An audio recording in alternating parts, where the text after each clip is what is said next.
Good morning, everyone. I'm Lee Bentley, the United States Attorney for the Middle District of Florida. This press conference was called to release partial transcripts of calls that the shooter, Omar Mateen, had with 911 operators, as well as with crisis negotiators with the Orlando Police Department. As the Attorney General announced yesterday, these are partial transcripts. Redactions have been made to avoid re-victimizing those who were in the Pulse nightclub during the early morning hours of June 12th. We wanted to release the transcripts at this time so that the public would have a better idea of the timeline during the morning hours of June 12th, and also so that you would have a better idea of what the law enforcement officers on the ground were dealing with when they made the decision to enter the nightclub. The brave men and women of the Orlando Police Department, the Orange County Sheriff's Office, the FBI, and others should not be second-guessed. They performed valiantly during those early morning hours. Lives were saved because of their heroic work. I'd like to say that today there will be no questions answered regarding the investigation. It's been 1 week since the shooting. As you all know, this is a very thorough and comprehensive investigation of the largest mass shooting we've had, the most significant terrorist act since 9/11. No stone is being left unturned. I know that you're impatient for more information. It will be forthcoming in due course. But today, again, no questions about the investigation. Today, there will be no questions answered about the investigation. We're focusing only on the timeline of what occurred during the early morning hours of June 12th. Tomorrow, the Attorney General is going to be in Orlando. She's going to be briefed on the ground by me, the others at the U.S. Attorney's Office, by the FBI. She's going to have a chance to speak to the victims, and it's my understanding that unless things change, she will be speaking to the press tomorrow afternoon. You'll have a chance to ask her questions then. But for now, I'd like to turn it over to my colleague at the FBI, Assistant Special Agent in Charge, Ron Hopper, and he can give you more details. Thank you. Thank you, United States Attorney Bentley. Good morning. My name is Ron Hopper, and I'm the Assistant Special Agent in charge of the FBI here in Orlando, also in charge of the Joint Terrorism Task Force, which is conducting this current investigation. This investigation is 1 week and 1 day old, and it may last months and even years. But I want you to know that we will endeavor to bring justice to the victims who survived, as well as the family of the deceased who were so viciously murdered. As many of us celebrated Father's Day this past weekend, several were reminded of their lost one and the tragic events that happened on June 12th. Before I provide an update in the investigation, I'd like to acknowledge my partners that are here with me today. I'd like to recognize Chief John Mina with the Orlando Police Department, who will provide remarks following my comments.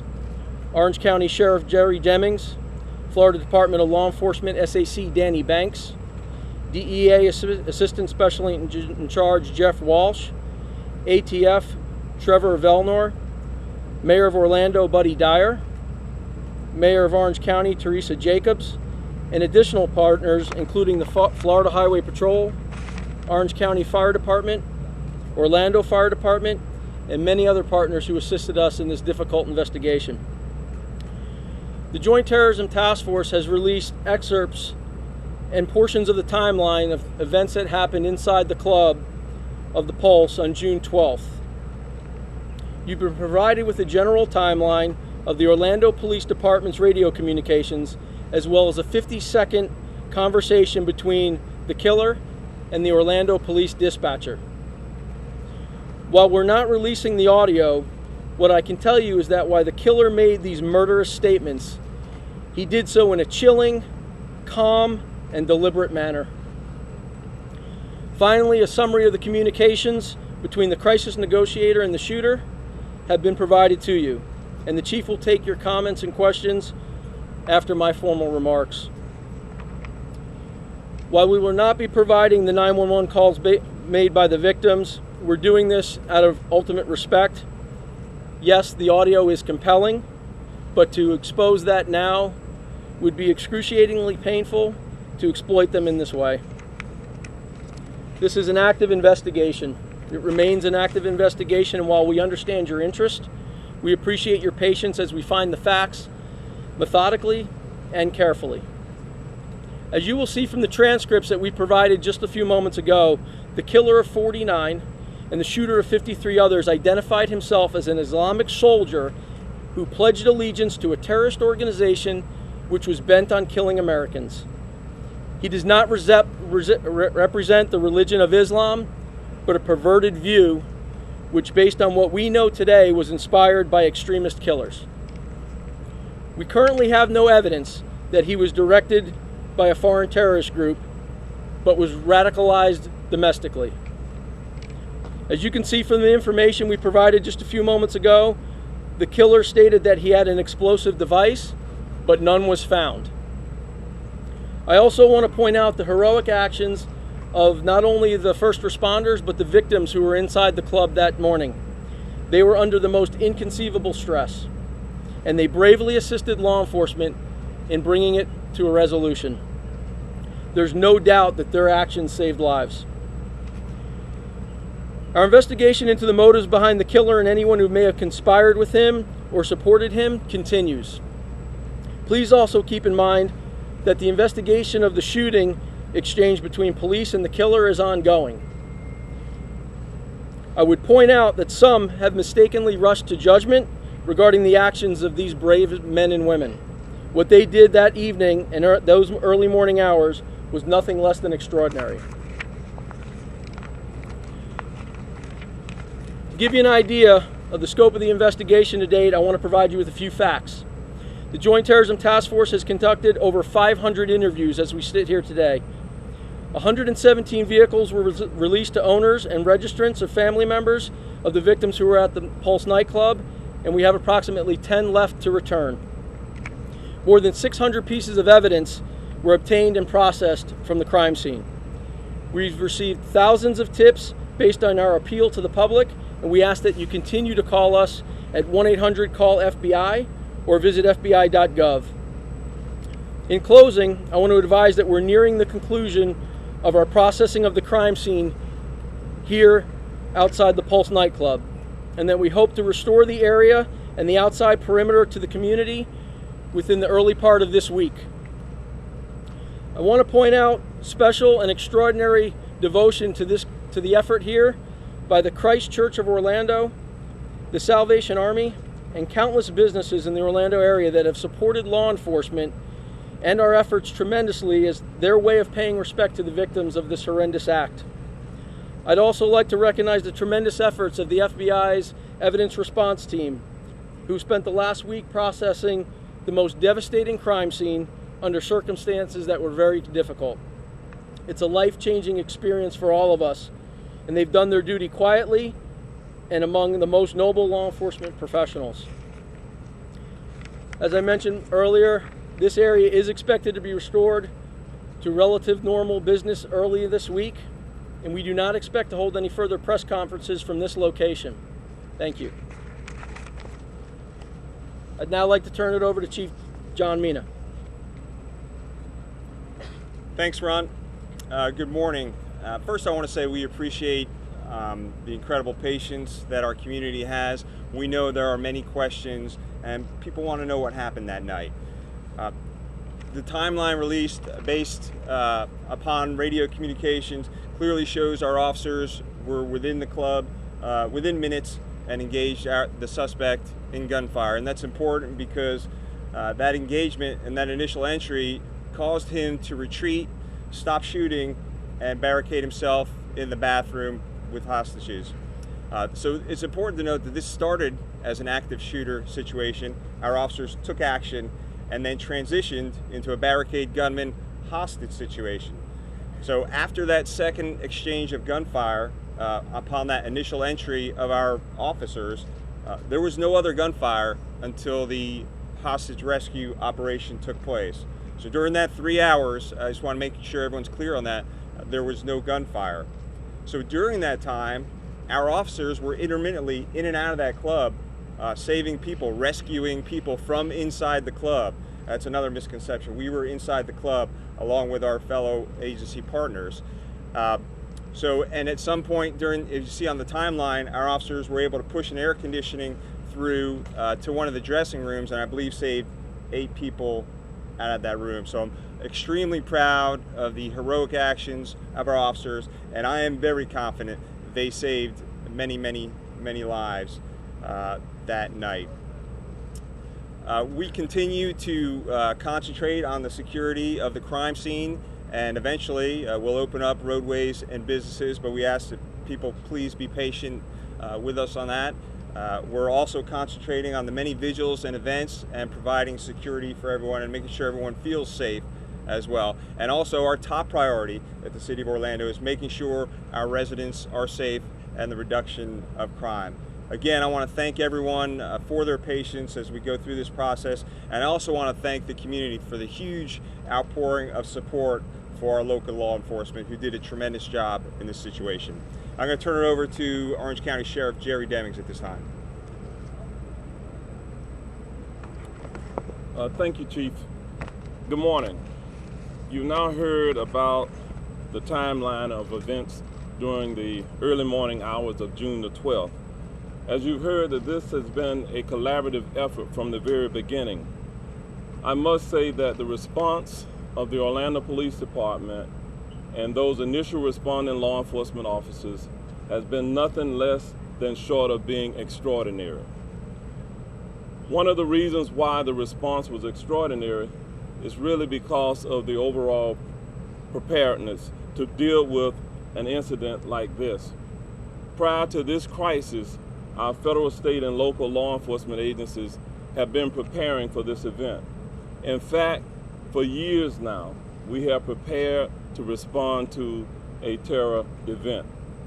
In recent months, our agencies have been involved in training our personnel to be able to rapidly respond to an active shooter incident.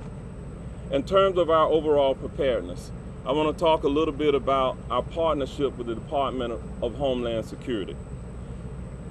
In September of 2014, in fact, on September the 9th and September the 10th, we participated in a joint counterterrorism exercise that was held here in Orlando at the Orange County Convention Center.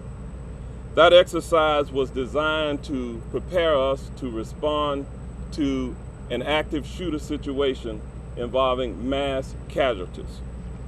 On October the 28th of 2014, Department of Homeland Security Undersecretary General Francis Taylor visited our Central Florida Intelligence Exchange, which we refer to as our Fusion Center here locally.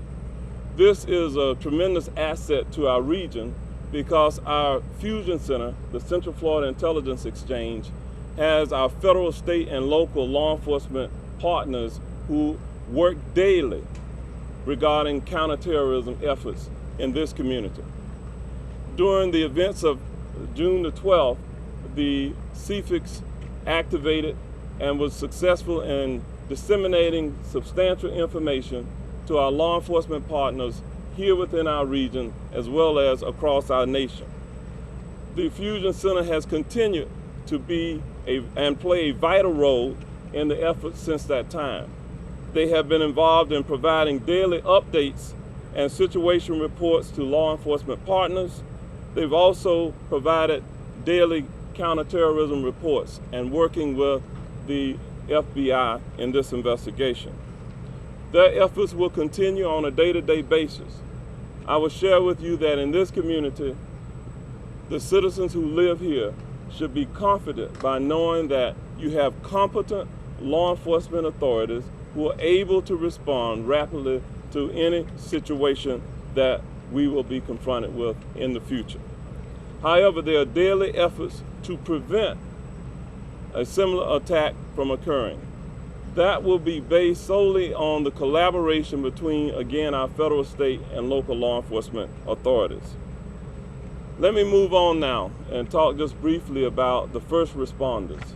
Chief Mina mentioned the heroic acts of those first responders.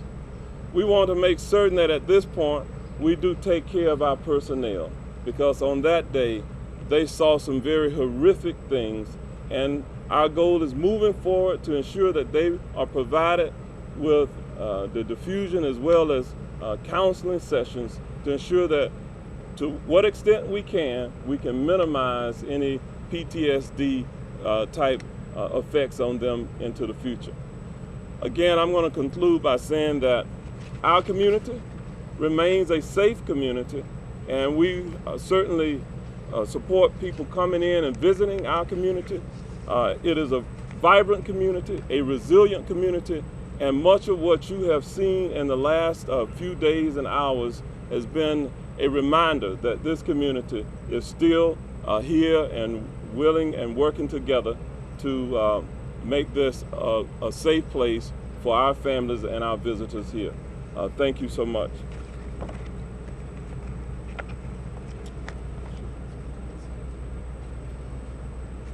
Now we'll take questions. Could you clarify something in the timeline? You say that there was no shooting after the gunman retreated to the mountain. People did die in the mountain. There was no shooting for that 3-hour period until the commencement of the hostage rescue operation. Special Hopper. At 4:29 a.m., you said that you learned, or at least according to the timeline, you learned that several witnesses that said that the gunman threatened to put several explosive vests on the victim within 15 minutes. The decision between 9 a.m. and 5:02. What happened during that time? Well, during that time, we were ensuring that our explosive entry team had set the charge and everyone was ready for an explosive entry, so that does take time. Special Agent Hopper, at your last update, you asked the public for help trying to figure out the most complete picture of the shooter and why he did it. These transcripts show he told you why he did it. He did it for the Islamic State. What good does it do redacting all of the mentions to ISIS? Part of the redacting is meant to not give credence to individuals who have done terrorist acts in the past. We're not going to propagate their rhetoric, their violent rhetoric, and we see no value in putting those individuals' names back out there. We're trying to prevent future acts from happening again, and for cowards like this one, people like that influence them, so we're not going to continue to put their names out front. Does the FBI redact a lot of redact things from transcripts in many investigations, or is this? I'm not familiar with the other investigations you may be referring to, but for this one, we think it's highly important. Outside of 3 hours, there were shots fired at 2:08, exchanged between the shooter and the police officers that responded, and then there were shots fired at 5:14 after the breach of the wall. During those two instances of gunfire, were there any casualties? Repeat your question. Outside of the 3 hours where there was no gunfire in the club, at 2:04, when there was initial exchange for the backup officers inside the club, and at 5:14 after the breach of wall, the violent gunfire that killed the shooter, were there any casualties that resulted from that gunfire besides the shooter? That's all part of the investigation. All of that is being reconstructed at this time. It's very defensive as to responding to criticism. Can you explain what is it that you're responding to exactly? I don't understand what you're saying. You all sound like you're responding to criticism of the response. You sound like there's something very specific that you're addressing. And I'd like to know what that is. Oh, absolutely.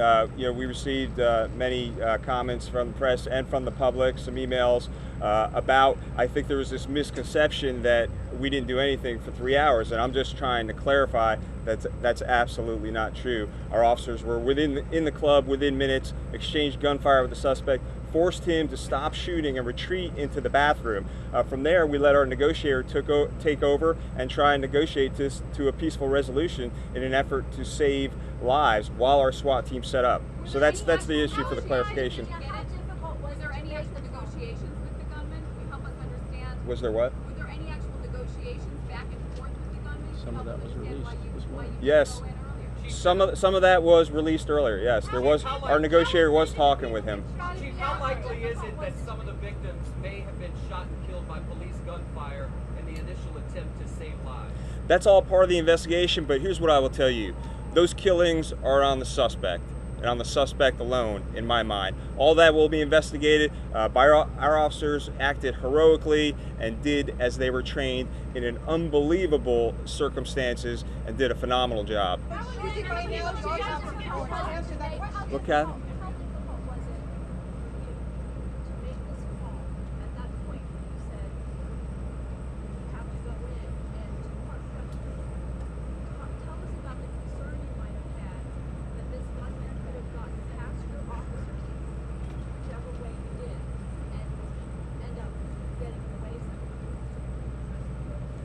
Well, the question was, how difficult was it for me to make that decision? And I will tell you, just as the sheriff said, we have been training for this situation for many, many years, since Columbine, since 9/11. I knew our officers were ready. I knew our SWAT team members were ready. I knew our hospitals were ready. And yes, it's a very difficult decision to make, but it was the right decision at the right time. And I stand by that, and we make the same decision standing here today. Mr. Hopper, other than setting the victim's 911 calls aside, the redactions obviously will invite controversy and questions. Why would you want to redact anything if it what came out of the shooter's mouth? Why not just let it speak for itself and then bring the analysis in on the back end? So I've already addressed that question. We're not going to propagate violent rhetoric that comes from other people, whether they be here or overseas, and to do that would only inflame other people here that might be like-minded. So there's no purpose in doing that. Does Florida law allow for that kind of exemption?